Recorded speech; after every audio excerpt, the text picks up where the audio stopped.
Seluruh surga sujud menyembahmu. Ku tersungkur dan berseru, Kudus, kuduslah, kuduslah Tuhan Allah semesta alam. Kudus, kuduslah, kuduslah Tuhan. Surga bumi menyembahmu. Kudus, kuduslah, kuduslah Tuhan Allah semesta alam. Kudus, kuduslah, kuduslah Tuhan. Surga bumi menyembahmu. Surga bumi menyembahmu. Surga bumi menyembahmu.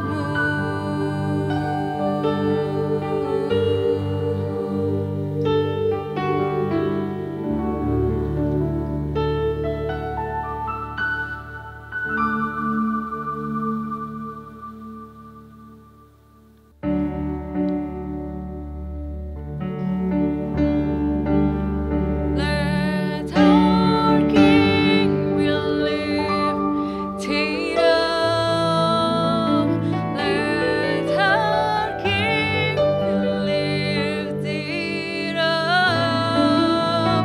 Let our King be lifted up.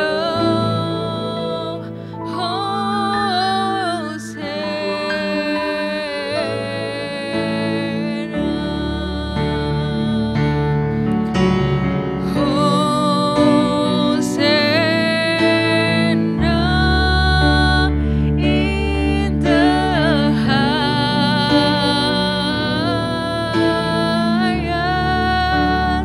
Let our King be lifted up.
Shalom, jemaat Tuhan yang Tuhan kasihi. Jumpa lagi dalam Daily Devotion pada saat ini. Mari kita akan sama-sama merenungkan firman Tuhan yang terambil dari kitab Hakim-Hakim pasal 6 ayat pertama sampai dengan ayat yang ke-6. Demikian firman Tuhan. Tetapi orang Israel melakukan apa yang jahat di mata Tuhan, sebab itu Tuhan menyerahkan mereka ke dalam tangan orang Midian. 7 tahun lamanya. Dan selama itu orang Midian berkuasa atas orang Israel karena takutnya kepada orang Midian itu. Maka orang Israel membuat tempat-tempat perlindungan di pegunungan, yakni gua-gua dan kubu-kubu. Setiap kali orang Israel selesai menabur, datanglah orang Midian, orang Amalek dan orang dari di sebelah timur lalu maju mendatangi mereka. Berkemahlah orang-orang itu di daerah mereka dan memusnahkan hasil tanah itu sampai ke dekat Gaza dan tidak meninggalkan bahan makanan apapun di Israel. Juga domba atau lembu atau keledai pun tidak. Sebab orang-orang itu datang maju dengan ternaknya dan kemahnya, dan datangnya itu berbanyak-banyak seperti belalang. Orang-orangnya dan unta-untanya tidak terhitung banyaknya. Sekaliannya datang ke negeri itu untuk memusnahkannya. Perhatikan di ayat yang ke-6. Sehingga orang Israel menjadi sangat melarat oleh perbuatan orang Midian itu. Lalu berserulah orang Israel kepada Tuhan. Puji Tuhan, kekasih dalam nama Tuhan Yesus Kristus, bahwa pada waktu umat Allah, umat Israel melakukan apa yang jahat di mata Tuhan, Alkitab katakan bahwa Tuhan menyerahkan mereka ke tangan orang-orang Midian. Kekasih dalam nama Tuhan, kita perhatikan bahwa bangsa Israel adalah bangsa pilihan Tuhan. Tetapi mengapa Allah meluaskan, Allah menyerahkan bangsa pilihan Allah diserahkan kepada bangsa Midian? Oleh karena umat Allah tidak lagi fokus kepada Allah, tetapi menyembah kepada para Baal. Itu satu hal yang melukai hati Tuhan. Itu satu hal yang mendukakan hati Tuhan. Maka Tuhan membiarkan bangsa Midian untuk menjajah bangsa Israel selama kurang lebih 7 tahun. Dan selama 7 tahun bangsa Israel mengalami penderitaan. Dan bahkan Alkitab katakan bahwa bangsa Israel dikatakan sangat melarat. Dengan kata lain bahwa bangsa Israel kekurangan, berkekurangan. Kekasih dalam nama Tuhan, bahwa pada waktu umat Allah berseru kepada Tuhan, maka Allah mendengar. Kita sebagai jemaat Tuhan, jangan sampai tatkala kita sudah habis semuanya, kita baru berseru kepada Tuhan. Kita baru datang kepada Tuhan. Mari di saat-saat pandemi pada saat ini, kita harus mendekatkan diri kepada Tuhan. Kita harus beribadah melalui ibadah online. Renungan firman Tuhan, lakukan. Buka hati untuk Tuhan. Ingat, pada waktu umat Allah berseru kepada Tuhan, maka Tuhan mendengar seruannya. Maka kekasih dalam nama Tuhan, Allah mengutus seorang yang gagah perkasa dari suku Manase, namanya Gideon.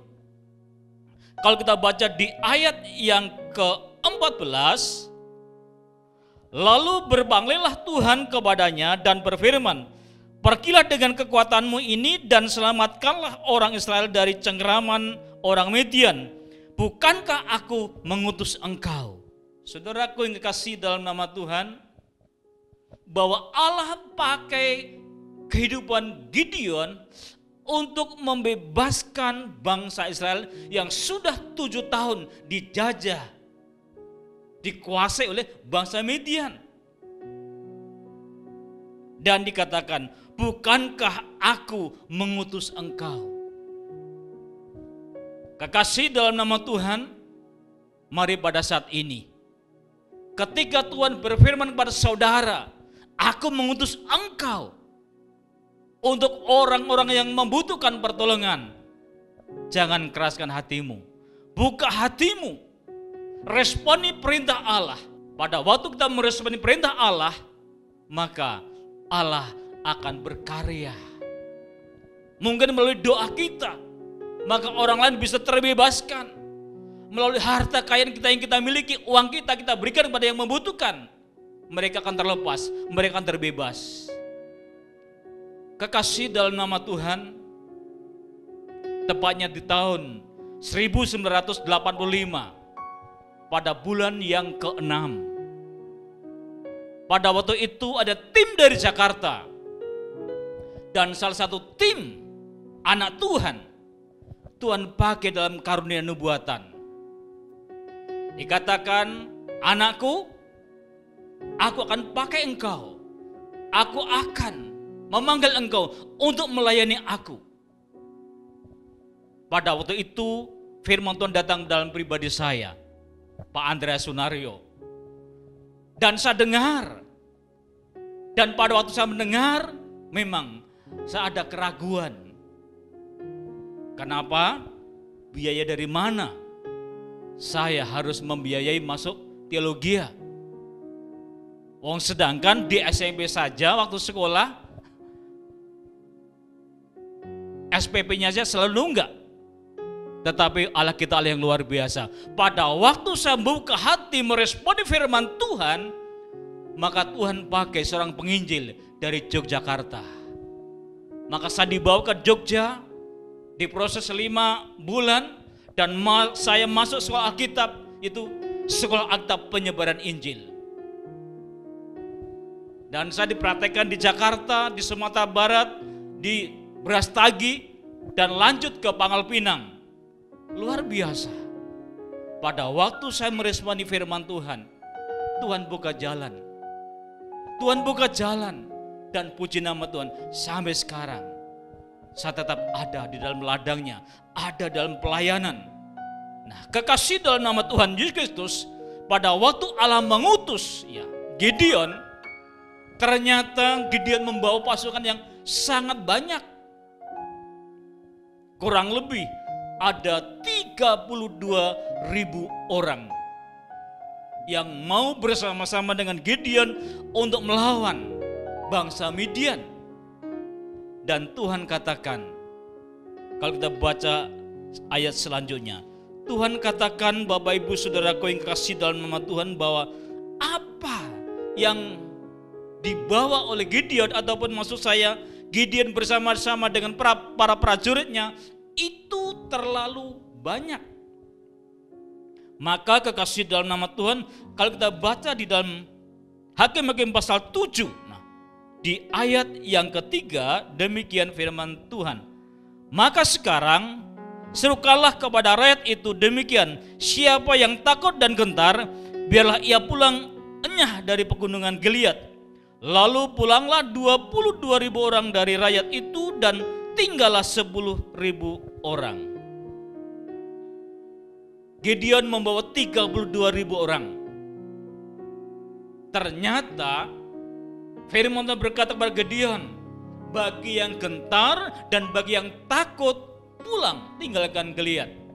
Ternyata dari 32.000 orang, Alkitab katakan 22.000 orang yang takut dan gentar, tinggallah 10.000 orang. Itu pun saudaraku yang dikasih dalam nama Tuhan, kata Tuhan 10.000 itu masih terlalu banyak. Jangan-jangan nanti meninggikan diri, ini semuanya oleh karena perbuatan dan sebagainya. Maka Allah seleksi lagi. Kita akan baca kekasih dalam nama Tuhan Yesus Kristus di ayat yang kelima dari Hakim-Hakim pasal 7. Lalu Gideon menyuruh rakyat itu turun minum air, dan berfirmanlah Tuhan kepadanya, barang siapa yang menghirup air dengan lidahnya seperti anjing menjilat, haruslah kau kumpulkan tersendiri. Demikian juga semua orang yang berlutut untuk minum. Jumlah orang yang menghirup dengan membawa tangannya ke mulutnya ada 300 orang, tetapi yang lain dari rakyat itu semuanya berlutut minum air. Saudaraku yang kasih, dari 10.000 orang, hanya 300 orang yang cara minumnya pakai tangan lalu dihirup. Yang lainnya seperti anjing. Wah, kasar sekali.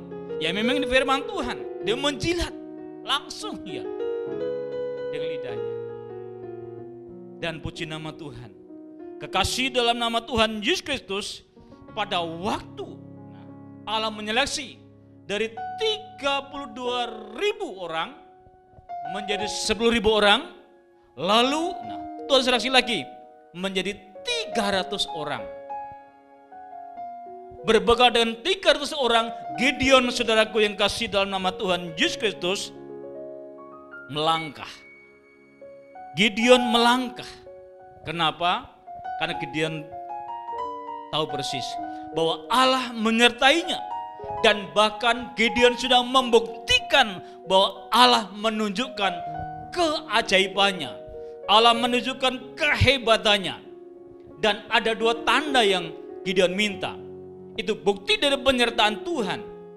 Yang pertama, Tuhan, pada waktu saya mengunting bulu domba, saya taruh di padang, dan bulu domba itu basah dan sekelilingnya kering, maka saya percaya bahwa Engkau telah mengutus aku.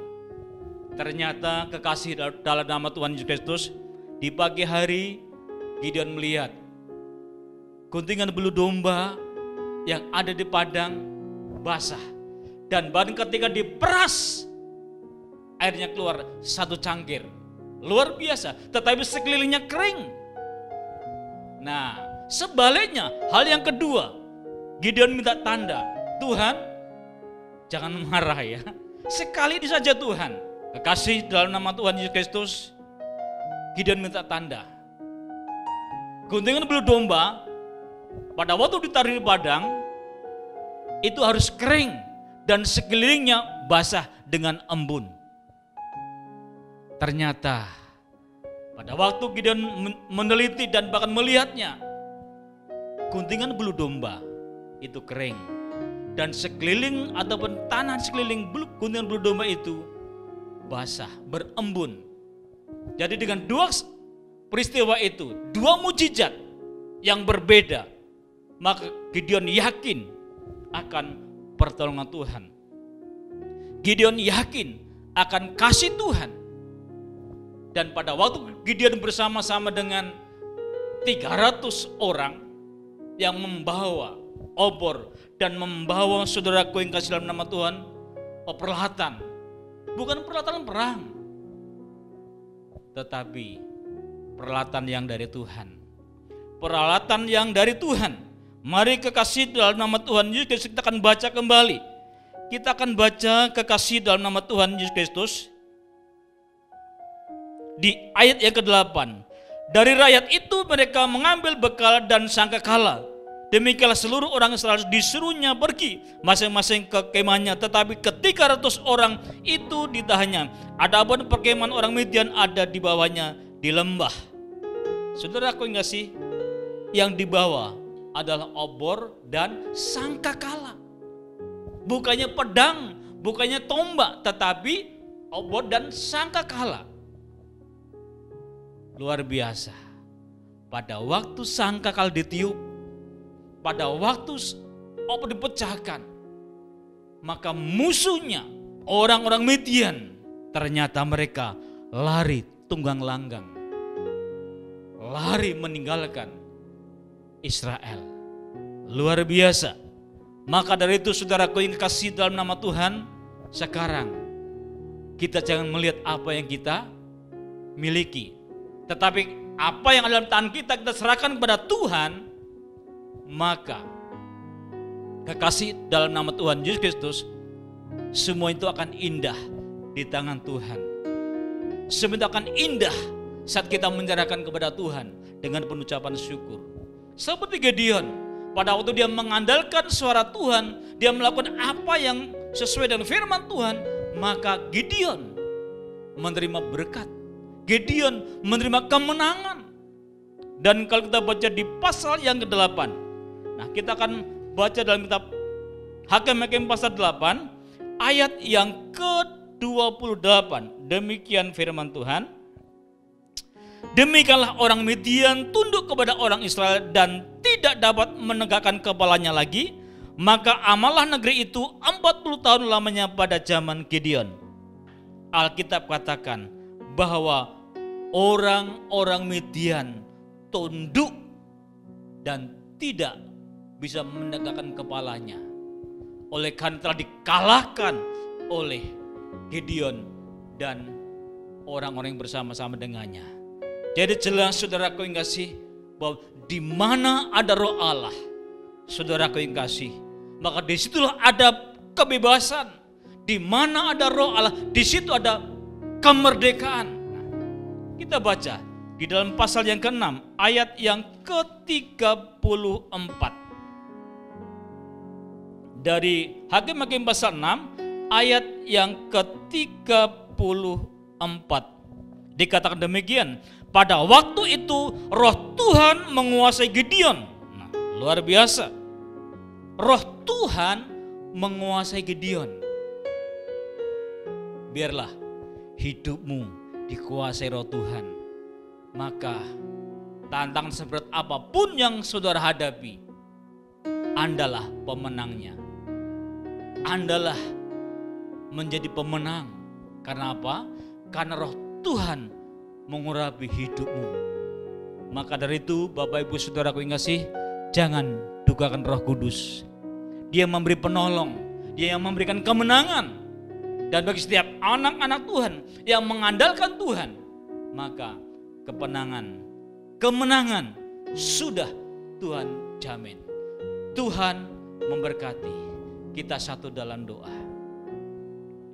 Bapa Surgawi, Bapa yang kami kenal dalam nama Tuhan Yesus Kristus, kalau saat ini Tuhan kami sudah dengar firman-Mu tentang Gideon ya Tuhan. Oleh karena Gideon mengandalkan Engkau, oleh karena Gideon meresponi firman-Mu, meresponi panggilan-Mu, maka Gideon memperoleh kemenangan. Dan ajar kami ya Tuhan, supaya setiap kami ya Tuhan, sebagai jemaat Tuhan akan melakukan firman-Mu, meresponi firman-Mu ya Tuhan, sehingga kehidupan kami menjadi berkat. Terima kasih Tuhan, terima kasih Yesus. Lawat setiap umat-umat-Mu ya Tuhan, yang sakit Engkau sembuhkan, yang sedang menghadapi berbagai masalah Engkau tolong Tuhan, berikan jalan keluar. Terima kasih Bapa, kuatkan iman percaya setiap umat-umat-Mu, sehingga hari demi hari setiap umat-umat-Mu memperoleh kekuatan yang dari Engkau. Terima kasih Tuhan, terima kasih Yesus. Dan biarlah damai sukacita dari surga menyertai kita dari sekarang sampai Maranatha, Tuhan datang kembali. Dalam nama Tuhan Yesus Kristus. Haleluya. Amin. Puji Tuhan, Tuhan memberkati. Sampai jumpa lagi di Daily Devotion yang akan datang. Tuhan memberkati. Shalom.